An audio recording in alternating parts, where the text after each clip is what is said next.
میں آج خاص طور پہ یہ جو اپنی بات شروع کرنا چاہتا ہوں، میں خاص طور پہ اپنی میڈیکل کمیونٹی، اپنے ڈاکٹرز، اپنی نرسز، جو ہمارے سٹاف کام کرتا ہے ہاسپٹلز کے اندر، میں سب سے پہلے ان سے مخاطب ہونا چاہتا ہوں، کیونکہ جب ہم یہ فیصلہ کر رہے تھے لاک ڈاؤن کھولنے کا، تو مجھے پتہ تھا کہ جو ہمارے ڈاکٹرز، فرنٹ لائن ورکرز جو ہاسپٹلز میں کام کرتے ہیں، ان کے اوپر ان کو یہ فکر تھی کہ جیسے جیسے لاک ڈاؤن کھولیں گے تو پریشر بڑھے گا، زیادہ مریض ہاسپٹلز میں جائیں گے، اور جو اس وقت جہاد لڑ رہے ہیں دنیا کے اندر، وہ ہیں میڈیکل ورکرز، ہمارے ڈاکٹر، نرسز. تو ان کے اوپر پریشر پڑنا تھا، اور مجھے پتا تھا کہ ان کو فکر ہے، اور انہوں نے ڈاکٹرز کی ایسوسیشن نے اسٹیٹمنٹس بھی دی. تو میں اس لیے آپ سے مخاطب ہوں. میں آپ کو یہ یقین دلاتا ہوں کہ میری گورنمنٹ کو پوری طرح احساس ہے اس چیز کا کہ آپ کے اوپر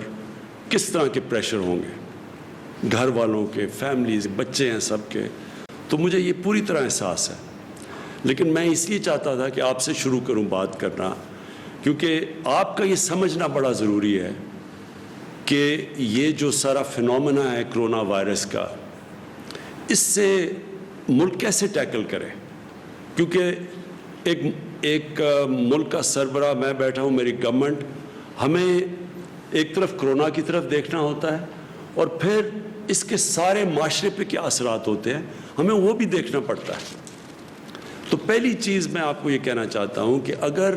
مجھے یہ کوئی یقین دلوا دیتا کہ 1 مہینہ آپ لاک ڈاؤن کریں یا 2 مہینہ لاک ڈاؤن کریں، چلے 3 مہینے بھی کر دیں، اور اس کے بعد کرونا وائرس ختم ہو جائے گی، تو اس سے بہتر تو چیز کوئی نہیں تھی. ہم کسی نہ کسی طرح ہی کر دیتے، 3 مہینے کی تیاری کر لیتے، جو بھی ملکی ریسورسز ہیں وہ لگا دیتے، اپنے والنٹیئرز کے ذریعے کھانا بھی پہنچا دیتے، کوشش کرتے. لیکن جو بھی میڈیکل ایکسپرٹس دنیا میں بیٹھے ہیں، سائنٹسٹ بیٹھے ہیں، وہ سارے ایک ہی بات کہہ رہے ہیں کہ اس سال تک تو کوئی ویکسین نہیں نظر آ رہی. یعنی اگر ہم نے اس کا علاج کرنا ہے کرونا وائرس کا، تو ابھی تک تو کوئی علاج نہیں ہے. وہ تب علاج آئے گا جب ایک ویکسین نکلے گی، وہ اس کے اوپر ریسرچ ہو رہی ہے. لیکن سب یہ کہہ رہے ہیں کہ اس سال تک تو وہ ویکسین ہی نکلنے لگی. تو اگر اس سال تک ویکسین نہیں نکلنے لگی تو اس کا مطلب کہ کرونا وائرس کہیں جانے نہیں لگی. اگر ہم لاک ڈاؤن بھی کرتے ہیں تو اس سے کیا ہوگا؟ لاک ڈاؤن کا فائدہ یہ ہوتا ہے، کیوں لاک ڈاؤن کا،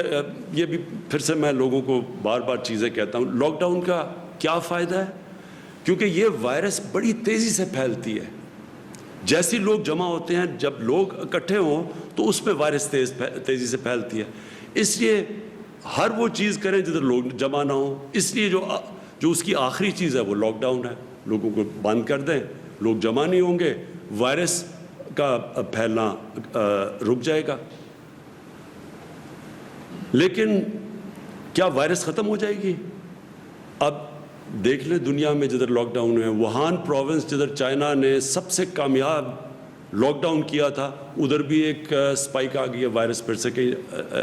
آ گئی ہے. ساؤتھ کوریا جس نے لاک ڈاؤن کر کے فلیٹ کرو کر دی تھی، مطلب یہ کہ کوئی نئے کیسز نہیں آ رہے تھے، وہاں ایک دم پھر سے کیسز شروع ہو گئے، ایک اور سپائک آ گئی ہے. سنگاپور میں بھی یہی ہوا. ابھی جرمنی نے تھوڑا سا جب لاک ڈاؤن زیادہ کھولا تو ادھر بھی ایک نظر آ رہا ہے سپائک. تو اس کا مطلب کہ وائرس تو ہے، جب بھی لوگوں کو آپ موقع دیں گے ملنے کا، وہ وائرس پھر سے واپس آ جائے گی. تو ہمیں اس وائرس کے ساتھ رہنا ہے. وہ کہتے ہیں کہ live with the virus. اس سال تو یہ ہم طے کر لیں کہ ہم پاکستانیوں نے باقی دنیا کی طرح بھی اس وائرس کے ساتھ گزارا کرنا ہے. اب دوسری چیز آ جائے، وہ کیسے کرنا ہے. میں اب اپنی میڈیکل کمیونٹی سے بات کر رہا ہوں کہ کیا ہم یہ افورڈ کر سکتے ہیں پاکستان کے ہم لوگوں کو مسلسل لاک ڈاؤن رکھیں. آگے 2 مہینے لاک ڈاؤن ہو چکا ہے، تو کیا 1 مہینہ اور رکھتے ہیں اور پھر 1 مہینہ اور رکھتے ہیں؟ یہ کیوں نہیں ہم کر سکتے؟ یہ تو پاکستان ہے جس کے اوپر ابھی میں آنے لگا ہوں. آپ وہ ملک دیکھیں جن کے پاس بے تحاشا پیسہ ہے، اور پیسے کا بھی میں پھر موازنہ کر دوں کہ پاکستان نے مشکل سے ہم نے $8 ارب کا اسٹیمولس پیکج دیا اپنے لوگوں کو جو کہ متاثر ہوئے اس لاک ڈاؤن سے، جو بزنسز ہیں۔ امریکہ نے $2200 ارب کا پیکج دیا ہے، جرمنی نے 1000 یوروز کا پیکج دیا ہے، جاپان نے $1000 ارب کا پیکج دیا ہے۔ تو اس کے مقابلے میں سوچ لیں کہ ہمارے کتنے وسائل ہیں۔ تو ہم کیا لاک ڈاؤن اب بزنس بند کر سکتے ہیں اتنی دیر تک؟ لیکن ایک اس سے بڑا مسئلہ ہے، اور اس سے بڑا مسئلہ یہ ہے، میں یہ ذرا اپنی میڈیکل کمیونٹی کو صرف بتانا چاہتا ہوں کیوں میں پہلے دن، میں یہ آج کہنا چاہتا ہوں کہ میں پہلے دن سے یہ کہہ رہا تھا کہ ہم وہ لاک ڈاؤن نہیں کر سکتے جو یورپ اور امریکہ میں اور یا چائنا نے کیا۔ ہمارا ایک مسئلہ ہے، وہاں ان ملکوں کے اندر وہ غربت نہیں ہے جو پاکستان میں ہے، اور غربت کے علاوہ جو ہمارے جو مزدور ہیں، جو ورکرز ہیں، جو کام کرنے والے لوگ ہیں،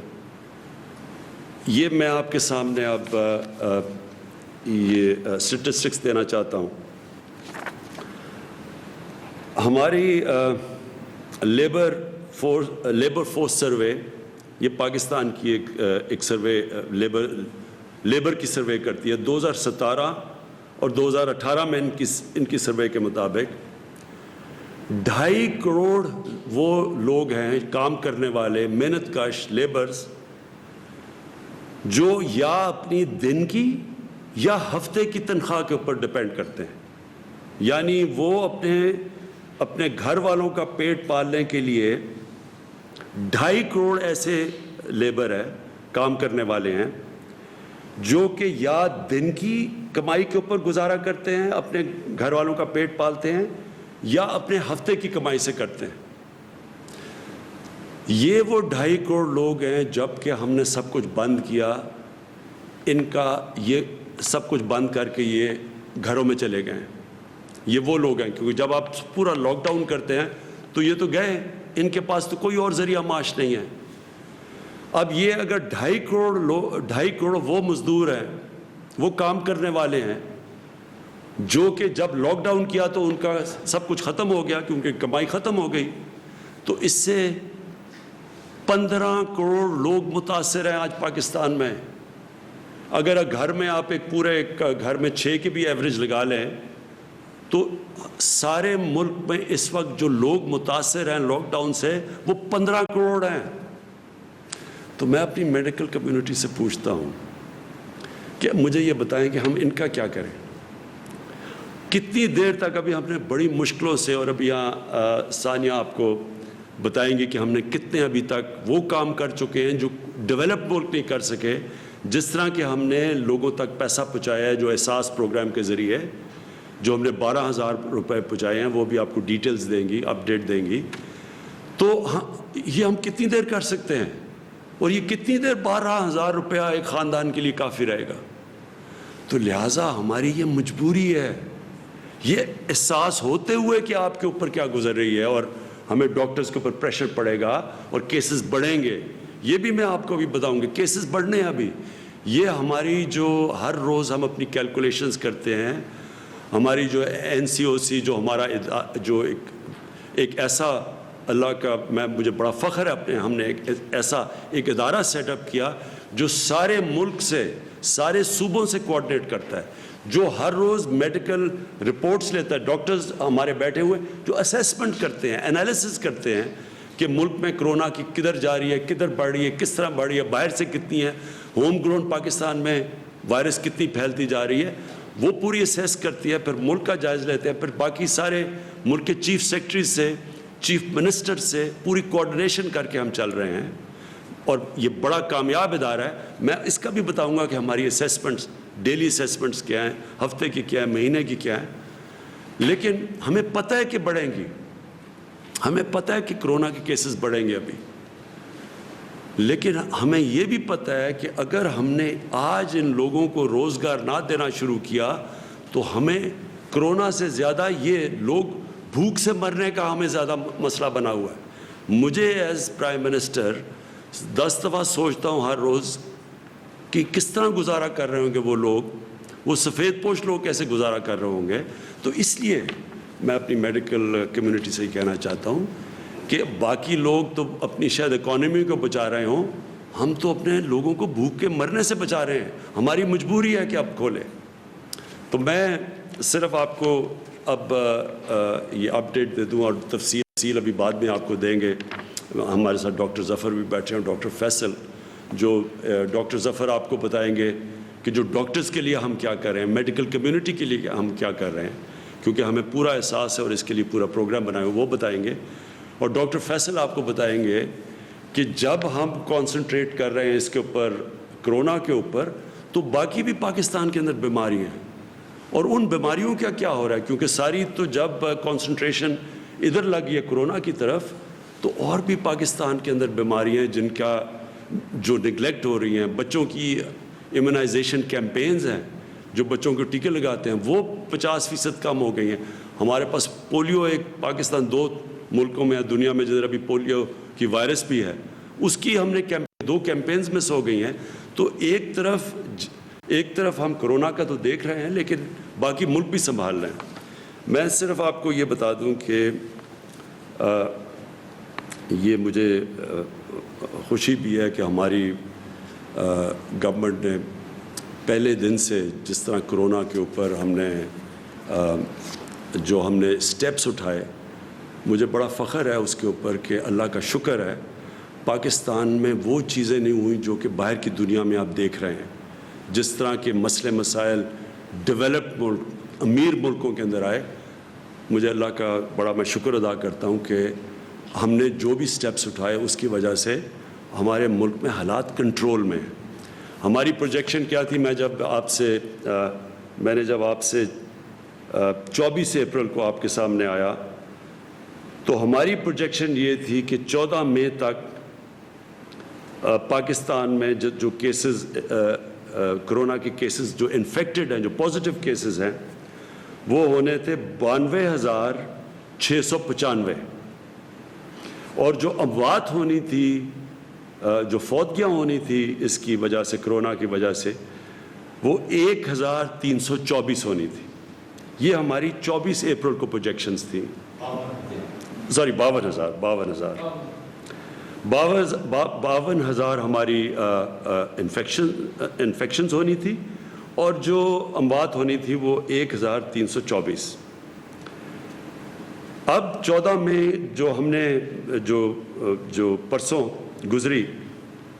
اس میں ہمارے کیسز انفیکٹڈ کتنے ہیں؟ 35,700،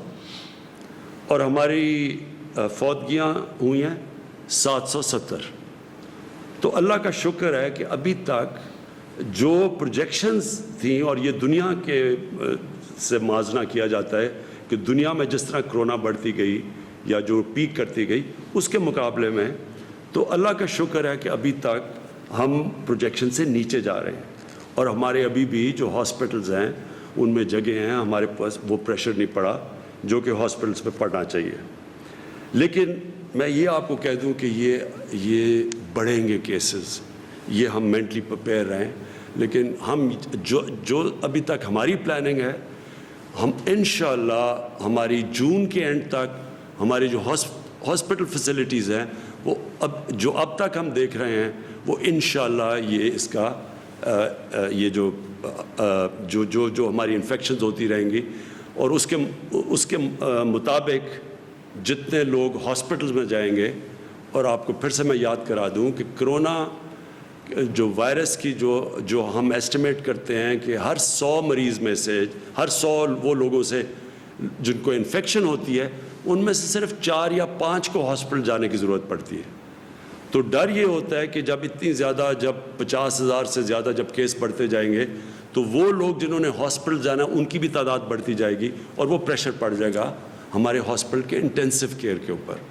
ہاسپٹل میں وہ جدھر وینٹیلیٹر کی ضرورت پڑتی ہے اور انٹینسو کیئر کی ضرورت پڑتی ہے.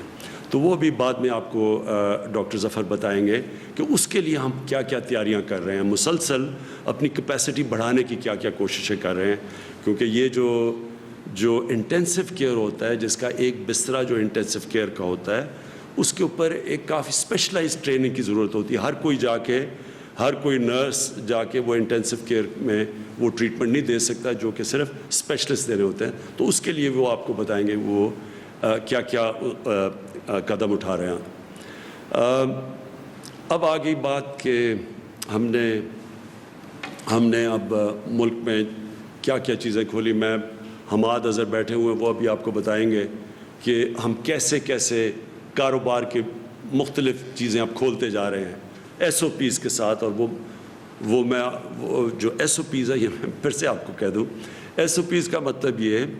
کہ جو بھی کاروبار کھولے گا ان کے جو مالک ہوتا ہے اس کے اوپر ہم ذمہ داری دے دیں گے کہ آپ نے یہ قدم اٹھانے ہیں، یہ شرائط ہیں جس کے اوپر چل کے آپ نے اپنی فیکٹری کھولنی ہے یا آپ نے اپنی دکان کھولنی ہے، تو آپ کو یہ قدم اٹھانے پڑیں گے. میں آپ سب سے پھر سے اپیل کرتا ہوں، یہ بہت ضروری ہے آپ کو ان ایس او پیز کے اوپر چلنا. ساری قوم کو میں کہتا ہوں، وہ اس لیے کہ دیکھیں، اگر اب یہ جو ہم آہستہ آہستہ یہ جو لاک ڈاؤن اٹھا رہے ہیں، اگر ایک دم اس سے زیادہ بڑھتے ہیں کیسز، تو ہو سکتا ہے جن ایریاز میں کیسز بڑھتے ہیں ہمیں پھر سے ان کو لاک ڈاؤن کرنا پڑے. اگر ہم نے مثلاً دیکھا کہ کہیں فیکٹری کے اندر کیسز بڑھ گئے ایک دم، تو فیکٹری کو بند کرنا پڑے گا. تو آپ سب کو جو مالک ہیں فیکٹری کے، آپ کو نقصان ہوگا، آپ کے لیبر کو نقصان ہوگا. اسی طرح اگر ہم اب دکانیں کھول رہے ہیں تو میں سارے دکانداروں کو کہوں گا کہ اس کے اوپر جو ایس او پیز ہیں ان کے اوپر پلیز عمل کریں. آپ اپنے اوپر ڈسپلن کہیں، ذمہ داری لیں، کیونکہ آپ جو ذمہ داری لیں گے وہ موقع دیں گے ہم سب کو کہ اس ملک کو آہستہ آہستہ کھولنے کا، تاکہ کاروبار شروع ہو، تاکہ لوگوں کو روزگار ملے. تو یہ جو آپ آگے ادھر سے ہم جب 2 ہفتے اور 1 مہینہ اور یہ جو بھی 1 سال ہمیں گزارنا پڑے گا کرونا وائرس کے ساتھ، تو اس میں بہت بڑا ذمہ داری ہوگی ہمارے اس قوم کے اوپر، شہریوں کے اوپر، کہ ہم کیسے اپنے اوپر ڈسپلن کرتے ہیں، ہم کیسے یہ ایس او پیز کے اوپر چلتے ہیں کہ ہم کرونا کا بھی بندوبست کرتے رہیں اور کرونا کو بھی تیزی سے پھیلنے سے روکتے رہیں، اور ساتھ ساتھ ہم جو اتنی بڑی، میں نے آپ کو بتایا ہے، جو لوگ متاثر ہیں اس سے، وہ تقریباً 15 کروڑ لوگ متاثر ہیں لاک ڈاؤن سے. تو وہ بھی ان کو بھی ہم نوکریاں ملتے رہیں، وہ بھی کام کرتے رہیں، کیونکہ کوئی بھی ہم 15 کروڑ لوگوں کا دھیان نہیں رکھ سکتے، ہمارے پاس وسائل ہی نہیں ہیں. وہ صرف تب ہوگا جب ان کو نوکریاں ملیں گی، اور وہ نوکریاں ملیں گی، کاروبار چلے گا. تو کاروبار جب ہم کھول رہے ہیں تو میں پھر سے بار بار آپ سے اپیل کرتا رہوں گا کہ آپ نے بڑی احتیاط کرنی ہے. ادھر میں جو ہمارے جو 10 لاکھ سے زیادہ ٹائیگر فورس بنی ہے، میں آپ سب ٹائیگر فورس کو، آپ کی سب سے بڑی ذمہ داری ہے، آپ کی اور بھی ذمہ داریاں ہیں، لیکن ایک سب بڑی ذمہ داری یہ ہے کہ پبلک کے اندر یہ ایک پوری کیمپین کریں، آگاہ کریں پبلک کو. آپ جا کے لوگوں کو ذمہ داری کا احساس دلوائیں کہ جب تک پبلک خود احتیاط نہیں کرے گی، کوئی گورنمنٹ کچھ نہیں کر سکتی. ہمارے پاس اتنی نہ پولیس ہے، نہ اتنے جیل ہیں، ہم زبردستی نہیں کر سکتے. یہ آپ کو پوری طرح اس کے اوپر عمل کرنا پڑے گا. جو میں 2 اور چیزیں کہنا چاہتا ہوں. ٹرانسپورٹ، ابھی تک ہمارے کئی صوبوں کے اندر یہ خدشہ ہے کہ اگر ٹرانسپورٹ کھولیں گے، ڈسٹرکٹ میں انٹر ڈسٹرکٹ کی ٹرانسپورٹ کھولیں گے تو وائرس زیادہ تیزی سے پھیل جائے گی. میں پھر سے، کیونکہ ہم سارا کنسنسس سے فیصلے کرتے ہیں، ہماری NCOC ہر روز ملتی ہے، اور پھر NCCs میں جدھر سارے وزیر اعلیٰ اور چیف سیکرٹریز ہوتے ہیں، ہم سب بیٹھ کے سارے فیصلے کنسنسس سے ہوتے ہیں. وہ جماعتیں ہیں جو اپوزیشن میں بھی ہیں، جو ہمارے ساتھ نہیں ہیں، ہم سب کو اپنے یعنی کوئی فیصلہ یہ نہیں کرتے کہ جدھر ہم یہ سمجھیں کہ کوئی ایک صوبہ نہیں مان رہا، تو کنسنسس سے فیصلے ہوتے ہیں. اس لیے ابھی تک پوری طرح ٹرانسپورٹ کے اوپر فیصلہ نہیں ہو سکا، کیونکہ 1-2 صوبوں کے یہ خدشات ہیں کہ اگر آپ کھولیں گے ٹرانسپورٹ تو یہ وائرس پھیل جائے گی. میرا اس کے اوپر یہ ہے کہ دیکھیں، ہم جو بھی قدم اٹھائیں، پہلے یہ سوچیں کہ ہمارا جو سب سے غریب طبقہ ہے اس کی ہم مدد کیسے کر سکتے ہیں، کیونکہ اس کرونا وائرس میں جو آج سب سے مشکل میں ہے وہ ہمارا غریب طبقہ ہے. تو جو ٹرانسپورٹ ہے، جو پبلک ٹرانسپورٹ ہے، وہ تو ایک غریب آدمی کی ٹرانسپورٹ ہے. ہم تو ہماری طرح کے لوگ تو گاڑیوں میں پھر رہے ہیں ابھی بھی، ہم تو کہیں بھی جا سکتے ہیں اپنی گاڑیوں میں، لیکن ایک غریب آدمی، ایک مزدور،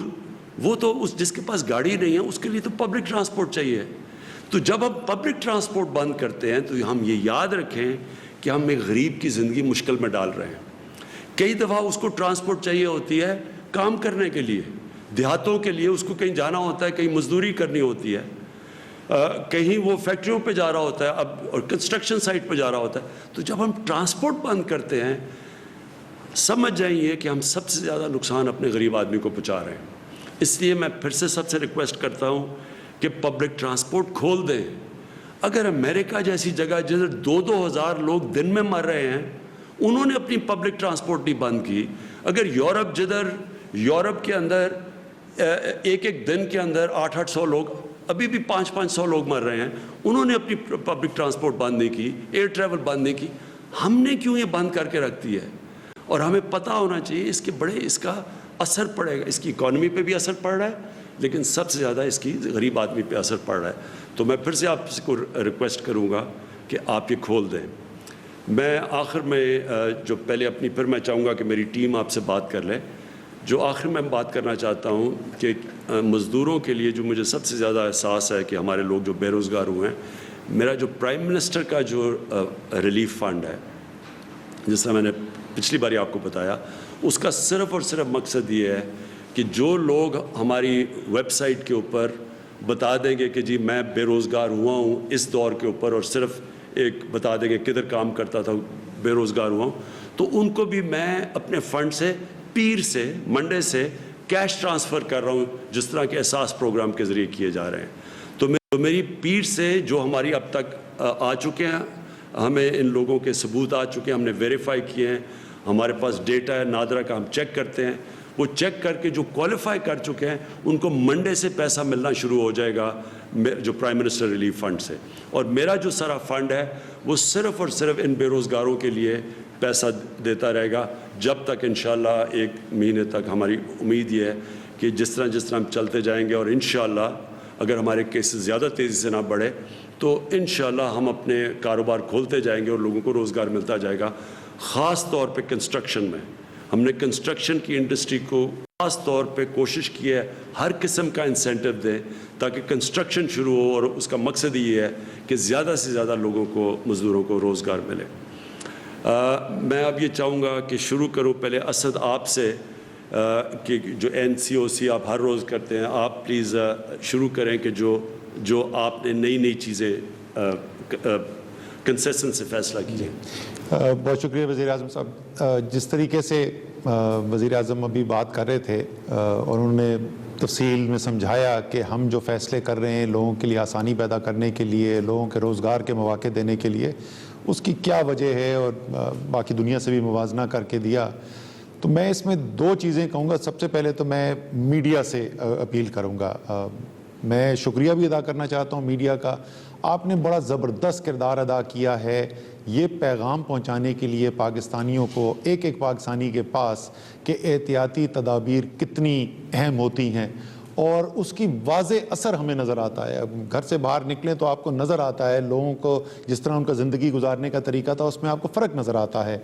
ماسک پہنے ہوئے لوگ باہر بازار میں اگر آپ کو نظر آئیں گے. اور یہ کل ہیلتھ منسٹری نے بائی دی وے اس کے اوپر ڈائریکٹو بھی ایشو کر دیا ہے. پہلے وہ ایک گائیڈنس تھی، اب وہ بازار میں اگر آپ جائیں، ایئرپورٹ میں جائیں، اس قسم کے ایک ہجوم والی جگہ میں جائیں تو ماسک پہننا مینڈیٹری بھی کر دیا ہے. تو اس قسم کے پیغامات، مسافہ نہیں کرنا، گلے نہیں ملنا، اور وہ نظر آتا ہے. تو بڑا آپ کا میں شکریہ ادا کرنا چاہتا ہوں میڈیا کا کہ بڑے مؤثر طریقے سے پیغام پہنچایا. لیکن پہلے دن سے جو وزیر اعظم بات کر رہے ہیں اور جو ہماری پالیسی کا آپ کہہ لیں کارنر سٹون ہے، وہ ہے کہ توازن ہم نے رکھنا ہے. ہم نے جو لوگ اس مشکل وقت کے اندر، ان کے لیے جو مشکلات پیدا ہو رہی ہیں، جن کے پاس اتنے وسائل نہیں ہیں جتنے میرے جیسے لوگوں کے پاس یا دوسرے لوگوں کے پاس، ہم لوگوں جیسے، ان کی زندگی پہ کیا اثر پڑ رہا ہے، تو اس کو ہم نے بچا کے رکھنا ہے. میں میڈیا سے بھی یہ درخواست کروں گا کہ دیکھیں یہ بہت اچھی بات ہے, یہ بہت آپ ایک اہم قوم کے لیے ایک خدمت کر رہے ہیں کہ مستقل ان کو آگاہی ہوتی ہے کتنے کیسز ہو گئے, کتنے اموات ہو گئیں, کس طریقے سے وبا پھیل رہی ہے, ہسپتالوں کے کیا حالات ہیں. لیکن اس کے ساتھ ساتھ میرے خیال میں تاکہ ہم سب کے ذہن میں پوری تصویر ہو جس کی بنیاد کے اوپر ہم فیصلے بھی کر سکیں اور فیصلے سمجھ بھی سکیں کہ وہ کیوں کیے جا رہے ہیں, وہ لوگ جن کا نہ چہرہ دکھائی دیتا ہے نہ جن کی آواز سنائی دیتی ہے, وہ غریب, وہ جس مشکل کے اندر ہے, جو لاک ڈاؤن سے اس کی زندگی میں مشکلات آ رہی ہیں, وہ بھی اگر آپ عوام تک پہنچائیں گے تو وہ بھی ایک قوم کی خدمت ہوگی تاکہ ہمارے سامنے ایک پوری تصویر سامنے آ جائے کہ کیا حالات ہیں اور کیوں فیصلے کرنے پڑ رہے ہیں اور کیا فیصلے کیے جا رہے ہیں. دوسری چیز جو ہے وہ میں قوم کو یہ بھی ساتھ ساتھ بتانا چاہتا ہوں کہ ایک باقاعدہ مربوط حکمت عملی کے ساتھ آگے چل رہے ہیں. اللہ تعالیٰ کے ساتھ تو کے پاس ہم رجوع کرتے ہیں, رمضان کا مہینہ ہے خاص طور پر, اور اللہ تعالیٰ سے ہی مدد مانگتے ہیں, اور اللہ تعالیٰ نے ہی کرم کیا ہے. جو بھی ہم کرتے ہیں اس کا نتیجہ صرف اسی وقت ملتا ہے جب اللہ تعالیٰ اپنی مدد شامل کرتا ہے. لیکن ہم لوگ جو ہیں, جو ہمارے اختیار کے اندر ہے, وہ صرف ہم یہ نہیں کہہ رہے کہ کیونکہ بند رکھنا جو ہے ملک کو وہ ناممکن ہے اور ہمارے پاس وسائل نہیں ہیں تو ہم صرف ملک کھول رہے ہیں. ساتھ ساتھ ہم کیا کر رہے ہیں, ٹیسٹ تشخیص کرنے کی صلاحیت جو ہے اس کو بڑھایا چلا جا رہا ہے. میں ابھی بھی اس سے مکمل طور پہ مطمئن نہیں ہوں, لیکن 26 گنا بلکہ 27 گنا اضافہ ہو چکا ہے مارچ کے وسط میں ہماری جو ٹیسٹ کرنے کی صلاحیت تھی اور جتنے ٹیسٹ ہو رہے تھے اور آج جتنے ہو رہے ہیں. 27 گنا اضافہ ہو چکا ہے. انشاءاللہ تعالیٰ اس میں اور بھی مزید کرنا ہے. لیبارٹریز 2 تھیں صرف, آج 70 کام کر رہی ہیں جو کورونا کا ٹیسٹ کر سکتی ہیں. اسی طریقے سے NDMA نے بہت زبردست کام کیا ہے. Surgical mask, N95 mask, ventilators اور جتنے بھی ایکوپمنٹ ہے اس کی سپلائی ارینج کرنے کے لیے انہوں نے ایک بہت زبردست کردار ادا کیا ہے, اور ہم نے دیکھا ہے کہ ہمیں کمی محسوس نہیں ہوئی. شروع میں کچھ مشکلات آ رہی تھیں, صوبائی حکومت تک جا رہا تھا سامان لیکن وہ ہسپتال نہیں پہنچ رہا تھا, پھر ہسپتال ڈائریکٹ دینا شروع کیا. اس کے بعد یہ مشکل نظر آنی شروع ہوئی کہ ہسپتال میں ہے لیکن ڈاکٹرز کو نہیں مل رہا یا میڈیکل سٹاف کو نہیں مل رہا. ڈاکٹر ظفر مرزا اس کے بارے میں مزید بات بھی کریں گے. وہ پہلو جو ہے اس کو بھی ہم سٹرینتھن کرتے چلے گئے, اور آج جیسے وزیر اعظم نے کہا, آج ہم نے بڑا تفصیلی صبح جائزہ لیا اور الحمدللہ جیسی صورتحال نظر آ رہی ہے, جو ہم نے فیصلے کیے ہیں, ہم اگلے 6 ہفتے کے اندر بھی یہ دیکھتے ہیں کہ ایسی انشاءاللہ تعالیٰ صورتحال نہیں پیدا ہوگی اللہ تعالیٰ کے کرم سے کہ ہمارے ہسپتالوں کا نظام جو ہے وہ ہمیں مفلوج ہوتا ہوا نظر آئے, یا اتنا دباؤ ان کے اوپر آئے کہ جو ہمارے ہسپتال پھر اس کے مقابلہ نہ کر سکیں. لیکن اس کی ایک شرط ہے, اور اس کی شرط وہ ہے جو وزیر اعظم آپ سے بار بار کہتے ہیں کہ آپ نے وہ احتیاطی تدابیر جو آپ کو ڈاکٹر صاحبان نے بتائی ہیں ان کے اوپر آپ عمل کریں. اور خصوصی طور پہ بہت سارے کاروباری لوگوں نے ہم سے درخواست کی, اور وہ ہمیشہ ہمیں بار بار کہتے بھی تھے کہ آپ ہمیں موقع دیں, ہم پوری انتظام کے ساتھ اور SOPs ہم یہ یقین دہانی کراتے ہیں کہ ان پہ عمل ہوگا. اور جب آسانی پیدا کی گئی ہے, مجھے پتہ ہے کہ شروع میں 2-3 دن بہت زیادہ خبریں آئیں, سب سے زیادہ ہجوم والے علاقے بھی دکھائے گئے, اور ایسے ہم نے مناظر دیکھے جو صحت کے لیے اچھے نہیں ہیں. لیکن اس کے ساتھ ساتھ مجھے یہ بھی خوشی ہو رہی ہے دن بدن بہتری بھی آتی جا رہی ہے, اور کئی ایسے کاروبار ایسے ہیں جہاں پر بڑے اچھے طریقے سے, بڑے منظم طریقے سے جو گاہک وہاں پہ آ رہے ہیں, جو خریدار آ رہے ہیں, ان کے لیے انتظامات بھی کیے گئے ہیں. تو یہ شرط ہے انشاءاللہ تعالیٰ یہ ہوتی رہے گی, اس کے ساتھ ہم چلتے رہیں گے. اس کے ساتھ ساتھ جو ہم نے آپ کو ٹیسٹنگ, ٹریکنگ, کوارنٹین کا جو سلسلہ بتایا تھا اس میں بھی پیش رفت ہوئی ہے. آج سے کوئی 8-10 دن پہلے یہ نظام ہم نے اس کو کام کرنا شروع کیا تھا, اور آج سے 2-3 دن پہلے تک, آج تک کہ میرے پاس نہیں ہے اعداد و شمار, لیکن 2-3 دن پہلے تک پاکستان میں مختلف علاقوں میں 500 سے زائد ایسے مقامی ایکشنز تھے جہاں پہ لاک ڈاؤن کیا گیا، کہیں پر ایک گلی کو بند کیا گیا، کہیں پہ چند گلیوں کو بند کیا گیا، تاکہ بجائے کہ 22 کروڑ پاکستانیوں کو بند کر دیا جائے، وہ ٹیکنالوجی میں نے اتوار کو اس کا مظاہرہ بھی آپ کو کروایا تھا، وہ لیٹسٹ ڈیٹا ٹیکنالوجی کو استعمال کر کے لاک ان کرتے ہیں کہ کہاں پر زیادہ کیسز آ رہے ہیں، پھر ہماری جو زمینی ٹیمز ہیں وہ وہاں پر جاتی ہیں اور تجزیہ کر کے پھر وہاں پہ لاک ڈاؤن ہوتا ہے۔ تو وہ کام بھی ہمارا جو ہے وہ شروع ہو گیا ہے۔ ایک اور نیا جو ہم نے پہلو اس کے اندر اضافہ جو ہوا ہے وہ ہے کہ لوگوں تک پہنچنے کے لیے جس طریقے سے ہم ہمیشہ کہتے ہیں اور وزیر اعظم خاص طور پہ اس بات کے اوپر تاکید کرتے ہیں کہ یہ لوگ جو ہیں آپ نے ان کی مدد کرنی ہے، ان کے اوپر پولیس آپریشن نہیں کرنا، ڈنڈے نہیں برسانے، ان کو اٹھا کے جیلوں میں نہیں ڈالنا۔ اگر آپ ان تک پیغام پہنچا دیں گے اور لوگ سمجھ جائیں گے کہ کیوں ان کی اپنی حفاظت کے لیے ضروری ہے، تو وہ خود بخود سب سے مؤثر طریقہ ہی وہی ہے۔ تو اس کے لیے ملک میں جو کمیونٹی موبلائزیشن کی سب سے بڑی آرگنائزیشن جو ہیں، وہ تنظیمیں جو ان کا سب سے زیادہ زمین پہ رابطہ ہے، جو ہمارا رورل سپورٹ پروگرامز ہیں، اس کے پورے نیٹ ورک کے ساتھ ہمارا معاہدہ ہوا۔ اس معاہدے کے ساتھ اب وہ تقریباً پاکستان کے تمام ڈسٹرکٹس کے اندر جو ہے وہ کمیونٹی موبلائزیشن کا کام، یعنی زمین پر جو مقامی کمیونٹیز ہیں ان تک پہنچنے کا کام شروع ہو گیا ہے، اور ہزاروں یونین کونسلز ہیں جہاں تک یہ پیغام اب پہنچ رہا ہے۔ تو آخر میں پھر میں یہی کہوں گا کہ آپ کی حکومت جو ہے وہ آپ کی بہتری کو سامنے رکھتے ہوئے فیصلے بھی کرتی جا رہی ہے۔ کچھ مشکل فیصلے بھی ہیں، کچھ ایسے فیصلے بھی ہیں جس میں تنقید بھی ہوتی ہے، لیکن یہ سب بہت سوچ سمجھ کے کیا جا رہا ہے۔ دنیا کے بہترین ذہن جو ہیں وہ ہماری مدد کر رہے ہیں، چاہے وہ ایپیڈیمولوجسٹ ہوں، وہ ڈیٹا سائنٹسٹ ہوں، وہ آرٹیفیشل انٹیلیجنس کے ایکسپرٹس ہوں، ان سب کی مدد سے یہ فیصلے کیے جا رہے ہیں۔ اور آپ کو اس بات کے اوپر کہ جو اس وقت وہ فرنٹ لائن کا مطلب یہ ہے کہ جو بالکل فرنٹ لائن پہ کھڑے ہو کے جنگ لڑ رہے ہیں، وہ ہمارے ڈاکٹرز، نرسز اور جو میڈیکل سٹاف ہے۔ جتنی بھی ہم آپ کو یہ ایشورٹی دلوا سکیں کہ اس میں گورنمنٹ قوم ساری آپ کے ساتھ کھڑی ہے، یعنی آپ کو اندازہ نہیں ہے کہ لوگ کتنا اپریشیٹ کر رہے ہیں۔ یہ اصل میں یہ جہاد ہے جو آپ کر رہے ہیں۔ تو میں صرف جو ہماری تیاریاں یعنی جب سے یہ کرونا شروع ہوئی، پاکستان کا جو ہیلتھ سسٹم تھا، ہم سب جانتے ہیں بدقسمتی سے کہ وہ کافی پیچھے رہ گیا، کہ جب جس ملک کے حکمران اپنا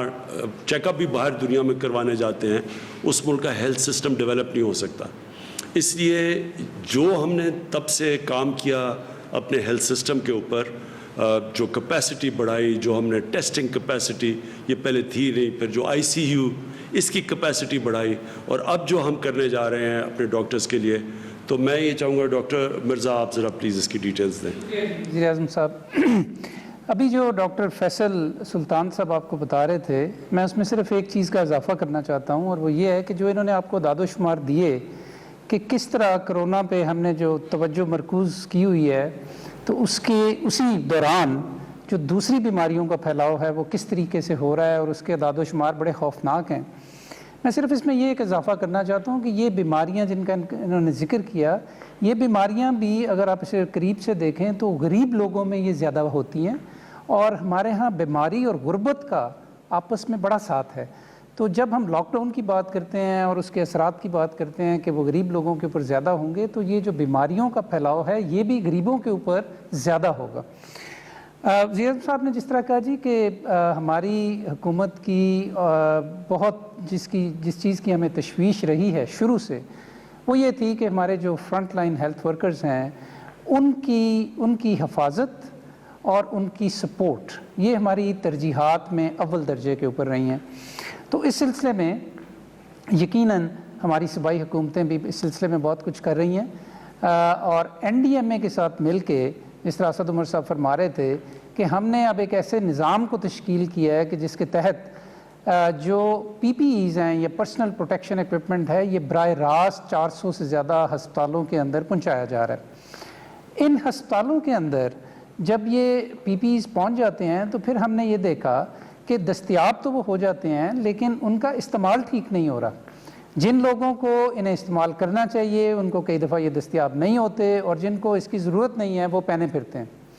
اس سے ہمیں اس چیز کی سمجھ لگی کہ اس کے ریشنل یوز یا اس کے مناسب استعمال کی ترویج کرنا جو ہے وہ بہت ضروری ہے۔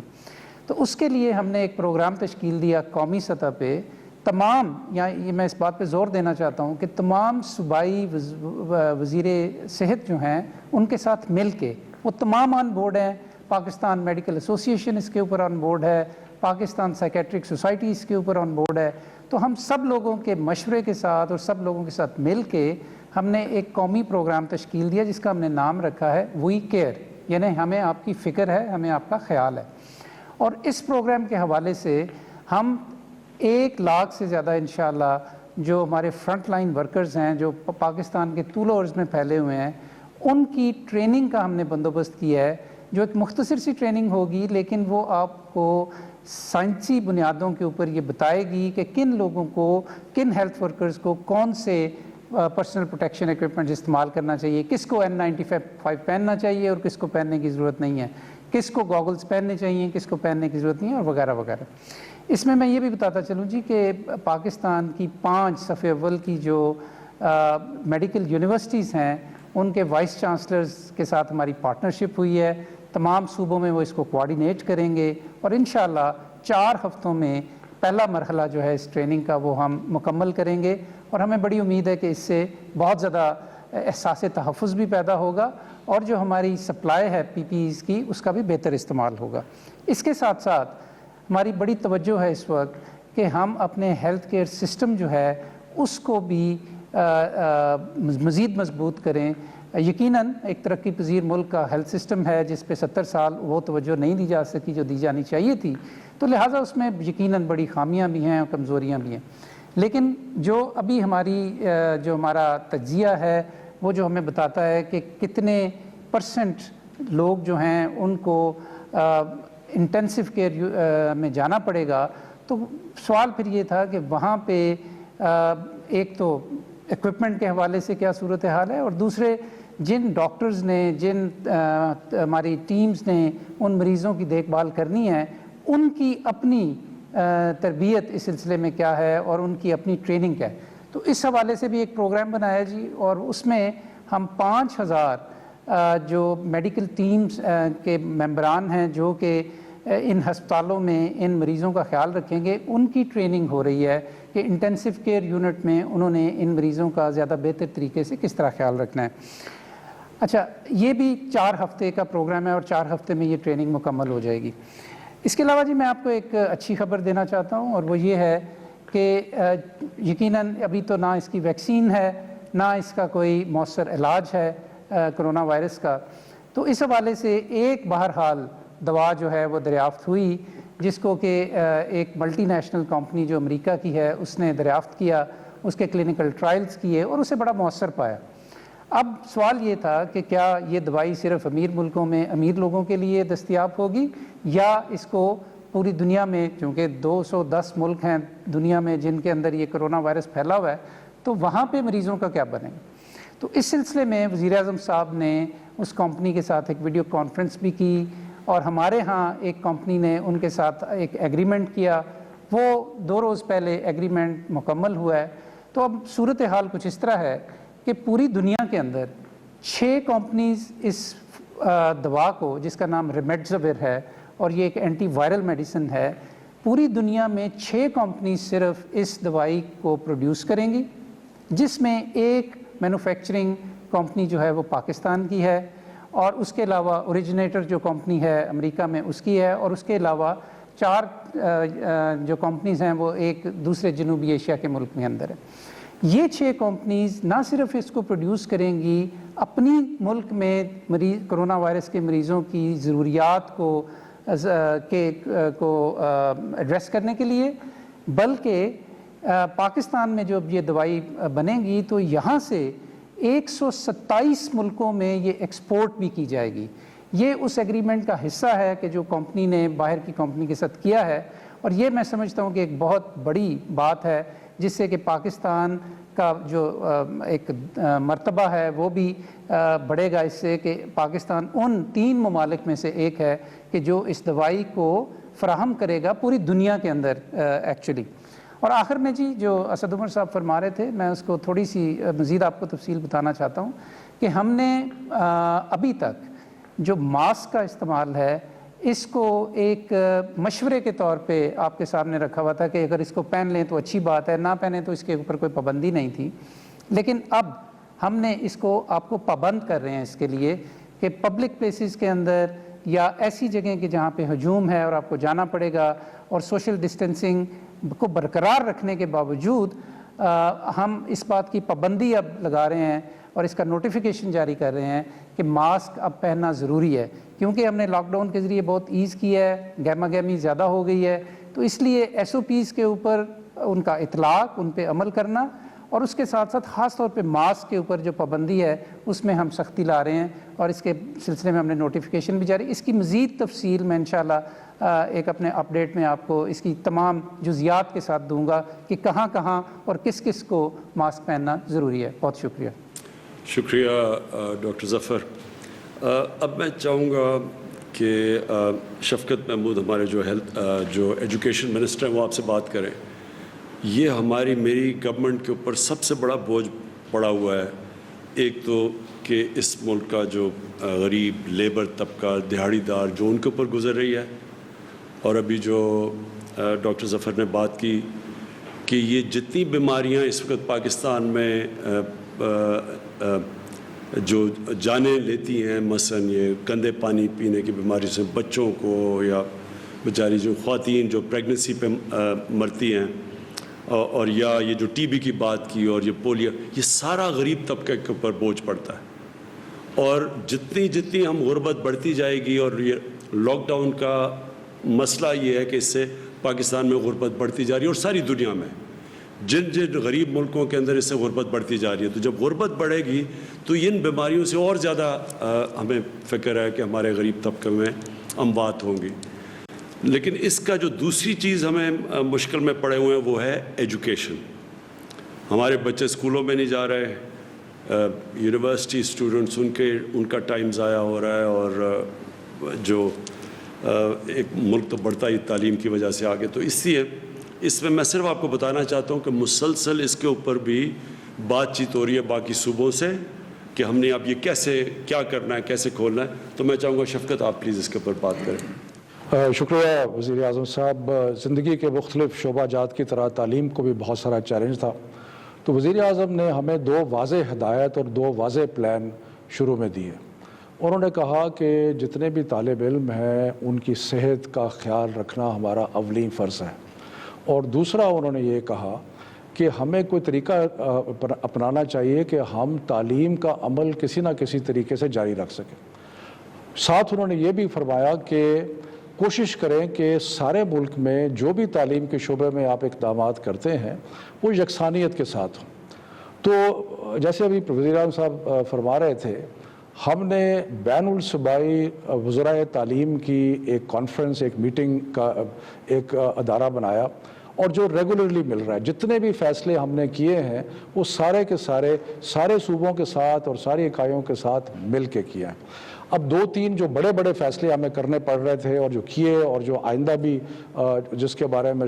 سوچ و بچار کرنی پڑے گی، وہ پہلا تھا کہ تعلیمی ادارے جو ہیں وہ کب تک بند رہیں گے. ہم نے پہلے 31 مئی تک بند کیے، پھر سارے صوبوں کی مشاورت کے ساتھ سوچا کہ اس کو 6 ہفتے اور بند کر دیا جائے، اور 15 جولائی تک بند کیا. لیکن ایک دوسرا فیصلہ بھی بہت مشکل فیصلہ تھا، اور وہ یہ تھا کہ اگر امتحانات ناممکن ہیں تو بچوں کو اور چاہتے ہیں کہ تعلیم کا تسلسل جو ہے وہ جاری رہے، تو کس طرح بچوں کو اگلی کلاسز تک بھیجا جائے. تو اس میں ہم نے پاکستان میں جو 29 بورڈز ہیں ان کے ساتھ مشاورت کرنے کے بعد، اور بین الصوبائی وزراء کی کانفرنس میں کل ہم نے ایک فارمولہ دیا جو آپ نے اخبارات میں اور باقی پڑھا ہوگا. مختصر بات یہ ہے کہ 9ویں 10ویں 11ویں 12ویں کے جتنے بھی طلباء ہیں ان کو مختلف طریقوں سے ہم نے پروموٹ کر دیا ہے، اور اس میں جو 9ویں اور 11ویں کے ہیں ان کو اگلے سال وہ 10ویں اور 12ویں کا امتحان دیں گے، جو پچھلے سال پہ بھی لاگو ہوگا۔ جو 10ویں اور 12ویں کے امتحانات ہیں وہ کیونکہ ممکن نہیں ہے، اس لیے 9ویں اور 11ویں کا رزلٹ جو ہے اس کی بنیاد پہ پروموشن ہوگی، لیکن ساتھ ساتھ ہم 3% اس میں نمبر ایڈ کریں گے، کیونکہ اسٹیٹسٹکلی ہم نے دیکھا ہے کہ 12ویں کا اور 10ویں کا جو امتحان ہے اس میں لوگ اپنے نمبر جو ہیں ان کو بڑھاتے ہیں۔ تو اس طریقے سے ہم نے ایک اسپیشل امتحان ہم سوچ رہے ہیں کہ سپٹمبر اور نومبر کے درمیان میں کریں، کہ جس میں جو لوگ اس کیٹیگری میں نہیں آتے وہ اس میں امتحان دے سکیں۔ تو اس لیے اور اس کا بڑا اچھا ایک ریئیکشن آیا، اور اس کی ایک وجہ یہ بھی ہے کہ سارے فیصلے جو ہے ہم نے مشاورت سے کیے ہیں اور سارے بورڈ جو ہیں ان کے ساتھ کیے۔ دوسرا، پرائم منسٹر صاحب آپ کی ہدایت تھی کہ تعلیم کا سلسلہ جو ہے وہ جاری رہے، تو تعلیم کا سلسلہ جاری رکھنے کے لیے ایک تو ہم نے ٹیلی اسکول شروع کیا، جو کہ ہم نے یہ بیماری آنے کے 15 دنوں کے اندر وہ اسکول جو ہے اس کا اجرا کر دیا، جو 10 گھنٹے روز طلباء کو تعلیم دے رہے ہیں۔ دوسرا، ہم نے ابھی ایک کام شروع کرنے والے ہیں جس میں ہم ریڈیو کے ذریعے بھی تعلیم کا جو ہے وہ معاملہ بچوں تک، تعلیم کے جو سبق ہیں، اسباق ہیں، ان کو ہم پہنچائیں گے۔ اور تیسرا، یونیورسٹیز لیول پہ شروع میں ہمیں کچھ پرابلمز آئے، کیونکہ ہمارے جو اساتذہ تھے ان کی بھی ٹریننگ نہیں تھی، کہیں ہمیں انٹرنیٹ کی کنیکٹیوٹی کا بھی پرابلم آیا، لیکن ہم آہستہ ان سارے مراحل کو طے کرتے یونیورسٹی لیول پہ آن لائن یعنی کہ کمپیوٹرز کے ذریعے اور اس طریقے سے تعلیم کا سلسلہ جو ہے وہ جاری رکھے ہوئے ہیں، اور اس نظام میں روز بہتری آئی جا رہی ہے، کیونکہ آہستہ لوگ جو ہیں وہ بہتر ہوتے جا رہے ہیں اس کام میں۔ اور انشاءاللہ تعالی ابھی ہم جو کنیکٹیوٹی ہے اس کو ان سارے علاقوں میں جہاں پہ ابھی صحیح طرح وائی فائی یا کمپیوٹر کی یہ جو کنیکٹیوٹی نہیں ہے، وہاں پہ ہم ایک جامع منصوبہ بنایا ہے جہاں پہ ہم مزید کنیکٹیوٹی کو پھیلائیں گے، تاکہ بچے جو گھر پہ موجود ہیں ان کو دور سے تعلیم حاصل کرنے میں کوئی ڈیفیکلٹی نہ ہو۔ تو یہ مختصراً بہت سارے اقدامات جو ہم نے ایجوکیشن میں کیے ہیں آپ کی ہدایت پہ، وہ میں نے عرض کیا۔ بہت شکریہ شفقت، یہ بڑا امپورٹنٹ ہے کہ ہم جس طرح میں نے کہا کہ یہ سال تک تو اب کرونا کے ساتھ ہم نے رہنا ہے، یہ کرونا کہیں جانے نہیں لگی ایک سال تک، تو اس میں ہم نے اب سوچنا ہے، طریقے اختیار کرنے ہیں کہ ہم نے اب اس کے ساتھ کیسے رہنا ہے۔ اپنے بچوں کو تعلیم بھی دینی ہے تو وہ پھر اور طریقے سوچنے پڑیں گے، اور باہر بھی دنیا میں آپ دیکھ رہے ہیں کہ دنیا کے اندر دنیا کیا کر رہی ہے، اور دنیا سے ایکسپیرنس بھی آ رہا ہے کہ مثلا سویڈن بالکل ایک مختلف راستہ پکڑا ہوا ہے انہوں نے، تو ان کو بھی اسٹڈی کر رہے ہیں۔ تو انشاءاللہ جس طرح میں نے کہا اگر ہم نے ایک سال اس کے ساتھ گزارا کرنا ہے تو پھر ہم نے اپنے بچوں کا بھی دیکھنا ہے، اپنے یونیورسٹی اسٹوڈنٹس کا بھی دیکھنا ہے۔ میں چاہوں گا ثانیہ آپ پلیز جو اپڈیٹ دے دیں، جو میں اس میں بھی مجھے بڑا فخر ہے اس پروگرام کے اوپر کہ کبھی بھی اتنا زیادہ پیسہ اتنی شفافیت سے اتنے زیادہ لوگوں کو اتنے کم ٹائم میں کبھی بھی، پاکستان تو چھوڑیں، شاید ہی آپ کو کوئی ملک ملے جس نے اتنی تیزی سے پیسہ دیا ہے۔ تو ثانیہ اپڈیٹ دے دیں پلیز اپنا۔ بہت شکریہ وزیر اعظم صاحب۔ احساس ایمرجنسی کیش کو چلائے ہوئے ابھی 5 ہفتے ہو گئے ہیں، اور ان 5 ہفتوں میں ہم نے 85 لاکھ خاندانوں میں امداد 12,000 روپے کی جو امداد ہے وہ تقسیم کر دی ہے، اور 104 ارب روپے جو ہیں وہ ابھی تک تقسیم ہو گئے ہیں۔ یہ امداد کس طرح کے لوگوں کو جا رہی ہے اس کا اندازہ صرف آپ کو ان سے مل کے ہی ہو سکتا ہے۔ یہ وہ لوگ ہیں، دہاڑی دھار مزدور بھائی ہیں، جن کو پچھلے 6 ہفتوں سے کوئی مزدوری نہیں ملی اور جن کے خاندان بالکل فاقوں پہ پڑے ہوئے ہیں۔ یہ وہ گھریلو ملازمائیں ہیں جن کو ان کی مالکان نے اپنے گھر میں آنے سے منع کر دیا ہے اور تنخواہیں بھی نہیں دی۔ یہ وہ ویٹرز ہیں ان چھوٹے ریسٹورانٹس کے جو بند ہیں۔ یہ وہ چھوٹی دکانوں کے وہ لوگ ہیں جن کو ان کے مالکان نے نوکری سے برطرف کر دیا ہے۔ موٹر سائیکلز بنانے والی صنعت اور ان کے شو روم اور سائیکل بنانے والے جو کارخانے ہیں ان کو بھی ہم پیر کے روز سے کھولیں گے. اس وقت گندم کی کٹائی چل رہی ہے اور یہ اس صنعت کے لیے پیک ٹائم ہے جہاں پہ یہ اپنی سب سے زیادہ سیلز کرتے ہیں. تو ہم نے ان کے ساتھ بات چیت کی ہے اور سخت SOPs کے ساتھ اس صنعت کو کھولنے کا متفقہ طور پہ فیصلہ تمام صوبے اور اکائیوں کے ساتھ آج کیا گیا ہے. ایک اور نقطہ جس پہ آج ہم نے غور کیا ہے وہ تھا کہ جو ہم نے مارکیٹس جو کھلی ہوئی ہیں اس کے علاوہ جو بڑے شاپنگ مالز ہیں، ایک ہمیں جو اکثریت رائے آئی صوبوں سے وہ یہ تھی کہ یہ جو بڑے شاپنگ مالز ہیں ان میں زیادہ ریگولیٹڈ ایک ماحول ہوتا ہے، انٹری اور ایگزٹ کو کنٹرول کیا جا سکتا ہے، ماسک کے بغیر کوئی شخص اندر جا نہیں سکتا، سخت سے سخت SOPs لاگو کیے جا سکتے ہیں اور اندر جو ماحول ہوتا ہے وہ کافی زیادہ کھلا ہوتا ہے بنسبت گنجان مارکیٹس کے. اور ان مالز کو کھولنے سے ان گنجان مارکیٹوں میں بھی کچھ رش جو ہے اس کو کم کیا جا سکتا ہے. اس پہ مختلف آراء تھیں، اکثریت کا یہ خیال تھا کہ انہیں کھولنا چاہیے، لیکن یہ متفقہ رائے نہیں تھی. اس لیے یہ فیصلہ ہم نے صوبوں پہ چھوڑ دیا ہے کہ ہر صوبہ اپنے مالز کی نوعیت دیکھ کے اور ان کے ساتھ انٹریکٹ کر کے اسیسمنٹ کرے اور یہ فیصلہ کرے.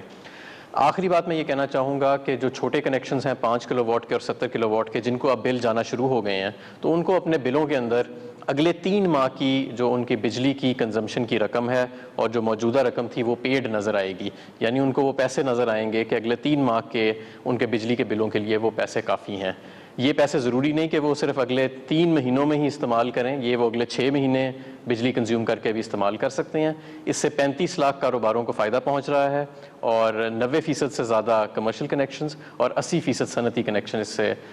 فائدہ اٹھائیں گے اور 35 لاکھ جو کاروبار ہیں وہ اس سے مستفید ہو رہے ہیں. بہت شکریہ. شکریہ حماد.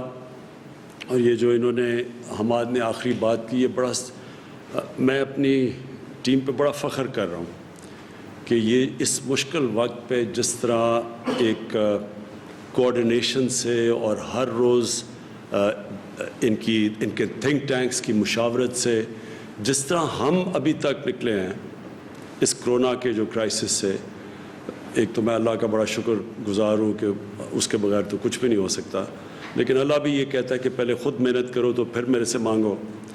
تو جو جس طرح ہم میری ٹیم نے جس طرح یہ کرونا کرائسس کے اندر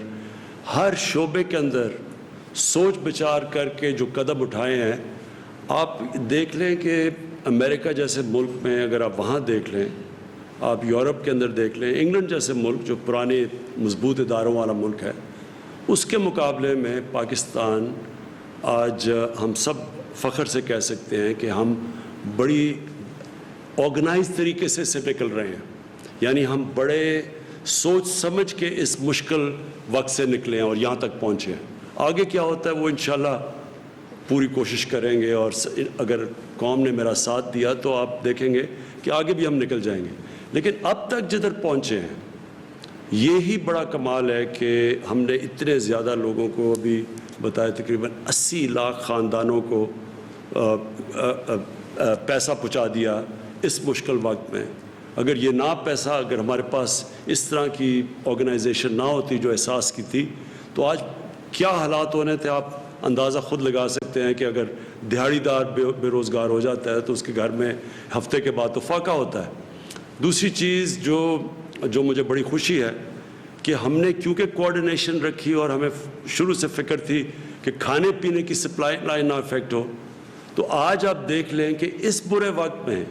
رمضان کے اندر بھی قیمتیں نہیں بڑھی. رمضان جیسے وقت میں جب عموماً اچھے دنوں میں بھی قیمتیں اوپر چلی جاتی ہیں، کیونکہ یہ مسلسل چیک کیا جا رہا تھا. اللہ کا شکر ہے کہ آج آپ دیکھیں کہ قیمتیں کرونا وائرس کے ہوتے ہوئے جدھر ساری دنیا میں ڈسرپشن ہوئی ہے، اللہ کا شکر ہے کہ قیمتیں بھی نہیں بڑھی. اور میں اپنی اکنامک ٹیم کو بھی یہ بھی داد دیتا ہوں کہ جو پٹرول اور ڈیزل کی جو انٹرنیشنلی تیل کی قیمتیں گریں، ہم نے اپنے لوگوں کے لیے سب سے کم آج قیمتیں ہیں پٹرول اور ڈیزل کی پاکستان میں. سارے بر صغیر میں دیکھ لیں 40-50% زیادہ پٹرول اور ڈیزل مہنگا ہے پاکستان کے بنسبت. تو لوگوں کے لیے آسانیاں پیدا کرنے کے لیے وہ بھی نیچے کی. بجلی کا انہوں نے جو ابھی حماد نے بات کی کہ چھوٹے اسمال اور میڈیم انڈسٹری کی مدد کی، اور جس طرح ہماری جو میڈیکل ایکسپرٹس انہوں نے جیسے جیسے ہمیں گائیڈ کیا اور اسی طرح ہم چلتے رہے، اور ہم نے